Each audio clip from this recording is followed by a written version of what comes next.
Welcome to lateral near of conscious healing. I am Dr. Purnima Gopinath, I-Ching healer.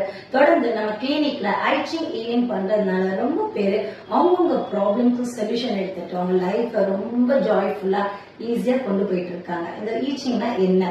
இது ஒரு traditional Chinese healing மெத்தட்ங்க. 5000 இயர்ஸ்க்கு முன்ன வந்த ஒரு சிஸ்டம். இத முதல் மூலியமா அதாவது வேர்ல்ட்லயே ஃபர்ஸ்ட் டைம் தமிழ்ல மாத்தி கொடுத்தது என் குருவான டாக்டர் ஞானகுமாரன் சார். இவர்கிட்ட பல வருடங்களுக்கு முன்ன மலர் மருத்துவம் முடிச்சிருந்தாங்க அண்ட் சைக்காலஜிக்கல் கிளாஸ் முடிச்சிருந்தாங்க. இந்த I-Ching என்ற ஒரு விஷயத்த கத்துக்க முடிஞ்சதுங்க. சோ இந்த I-Ching தொடர்ந்து எப்படி பண்ணணும், என்னென்ன மெத்தட்ஸ் இருக்கு, யாராருக்கு பண்ணிக்கலாம், என்னென்ன பிரச்சனைக்கு இது ஈஸியா சொல்யூஷன் கொடுக்குது, இது மூலியமா உங்க லைஃபை எப்படி ஜாய்ஃபுல்லா அபாண்டன்டா கொண்டு போறது தொடர்ந்து வர வீடியோஸ்ல போடுறேன். தேங்க்யூ.